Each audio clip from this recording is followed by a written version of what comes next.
세계 최고 두뇌 최대 부호 성공 집단을 탄생시키는 유대 솔로몬 탈무드 제97장 남보다 뛰어나게가 아닌 남과 다르게 키우는 교육. 해답은 스스로 찾는다. 아인슈타인이 학교를 가기 싫어한 데는 그럴 만한 배경이 있었다. 유대인도 초등학교 때까지는 주입식 수업을 한다. 초등학교에 해당하는 전통적 유대인 학교를 헤델, 즉 교실이라 하는데 이곳은 하나급 정원은 20명이 원칙이며 그 이상이 되면 보조교사를 둔다. 주입식이라고 해도 학생들의 능력에 따라 지도하는 것이 교사들의 의무로 능력 있는 학생에게는 응용 문제를 풀게 함으로써 앞서가는 교육을 시킨다. 교사는 그 사이에 능력이 떨어지는 학생을 돌보는 것이다. 유대교에선 이때는 교과서를 한 줄씩 알기 쉽게 설명을 하고 그것을 몇 번이나 되풀이하여 가르치는 것이 교사의 의무라고 명한다. 아인슈타인은 획일적인 수업에 맞지 않는 전형적인 학생이었다. 그래서 가정교사가 필요했고 가정교사를 두는 것은 유대교가 장려하는 일이었다.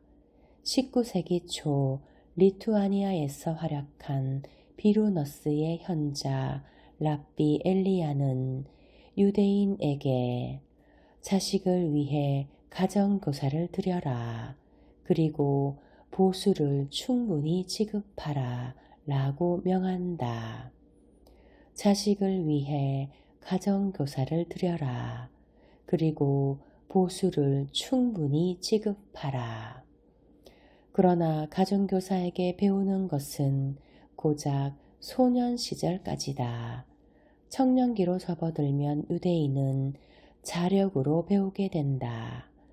학교 다니기를 싫어했던 아인슈타인이 청춘을 만끽했던 학교는 취리히 공과대학에 들어가기 위해 1년 동안 다녔던 아라우 고등학교일 것이다.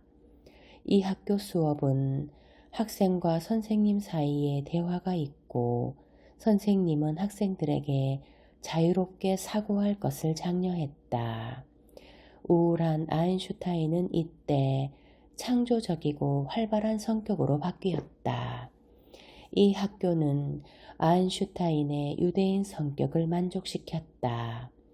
왜냐하면 유대인 자녀가 해대를 졸업하고 상급 학교인 20어로 올라가면 학급의 인원수가 더욱더 적어져 10명에서 15명이 된다. 그리고 학생은 2사람씩 한 조가 되어 탈무드를 연구하고 서로 이해한 것을 의논하고 의견을 맞춰가도록 되어 있는 것이다. 학생들끼리 진리를 발견한다는 것이 고등학생과 대학생의 차이다. 유대인은 정답을 쉽게 찾기 위해 사고하는 과정을 무시하거나 선생님의 의견에 무조건 따르지 않는다. 스스로의 힘으로 실험을 하고 실천을 하여 착실히 답을 찾는다. 그것이 자유인을 민족의 기본 이념으로 하는 유대 교육의 진면목인 것이다.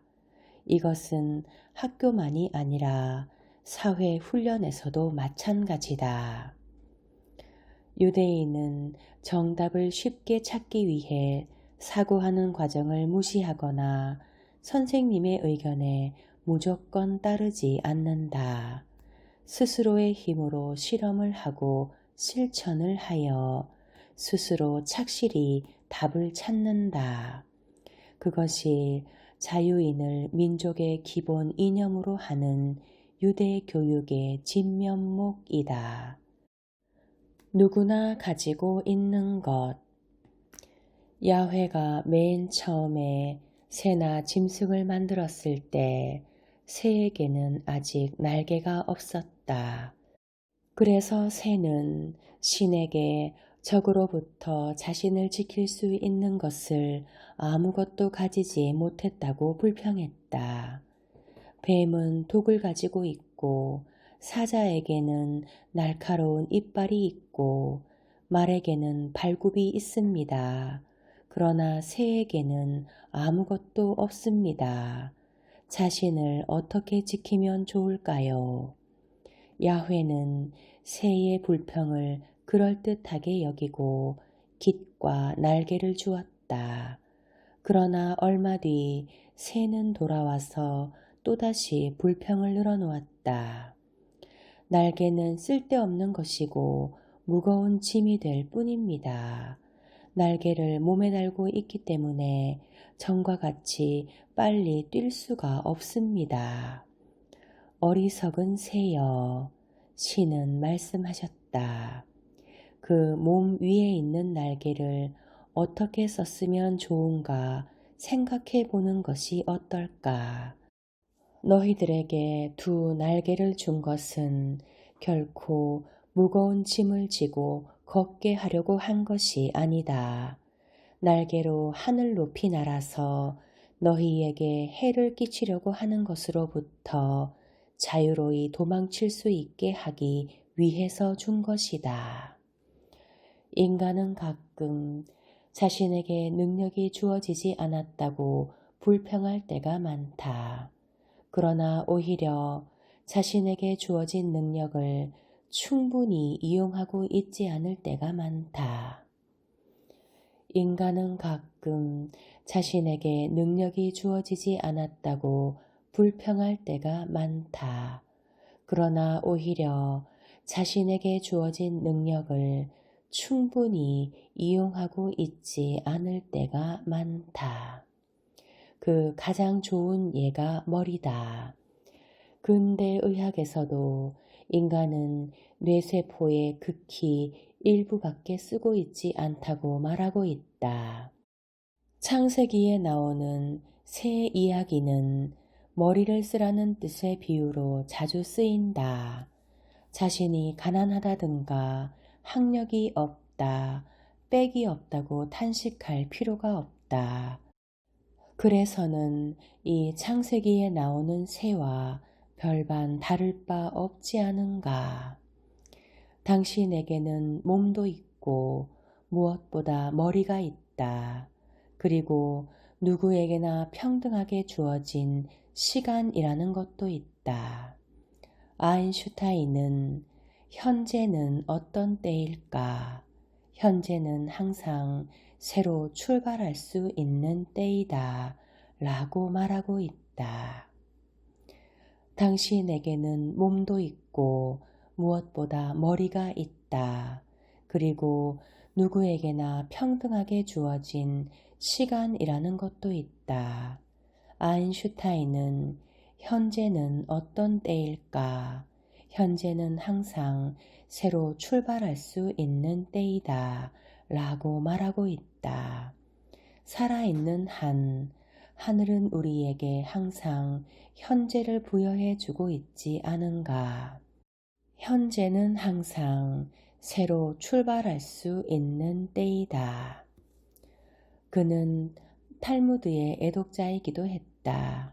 그는 자주 탈무드에 있는 말을 발췌해서 쓰는 습관이 있었는데 그가 남긴 노트 속에는 현재는 항상 미래를 향한 출발선이다 라고 쓰여 있었다.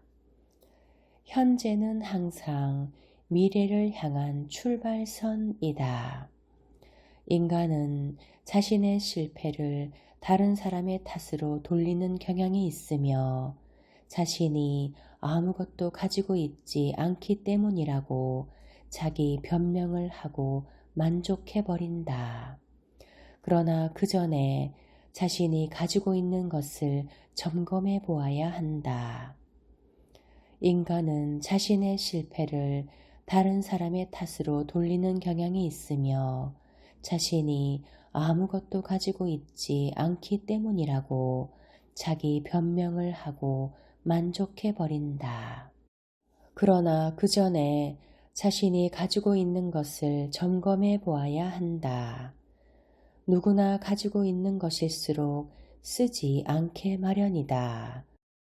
다시 말해, 해보겠다는 의욕과 용기, 자신을 다스리는 의지, 인내력, 남에게 지지 않으려는 정신 같은 것을 쓰느냐, 쓰지 않느냐에 따라 성공과 실패가 달려있는 것이다.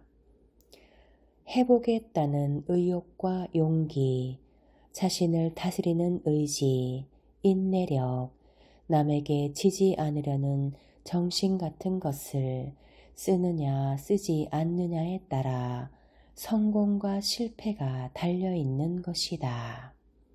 인간은 많은 무기를 가지고 있으므로 그것을 어떻게 써야 하는가 그 방법을 알아야 한다.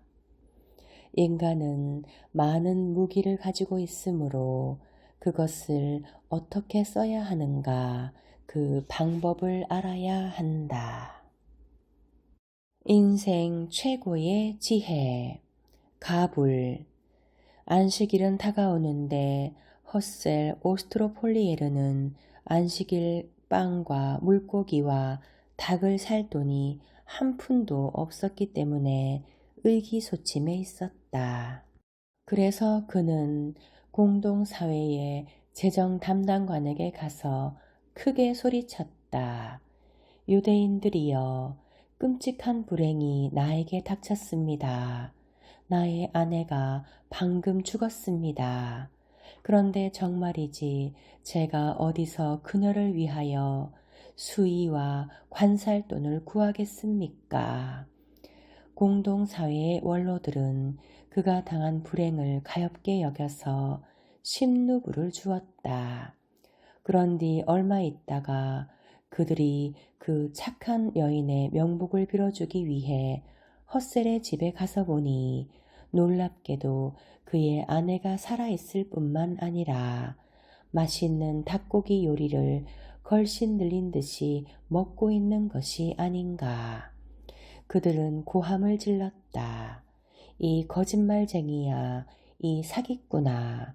우리의 동정심을 이용하여 십루불을 사기쳐. 그게 잘한 짓인가. 헛셀은 그들을 진정시키며 말했다. 흥분하지 마십시오. 그게 무슨 상관 있습니까? 저는 단지 당신들에게서 가부를 받았을 따름입니다. 나중에 당신들은 위로금을 내지 않아도 됩니다.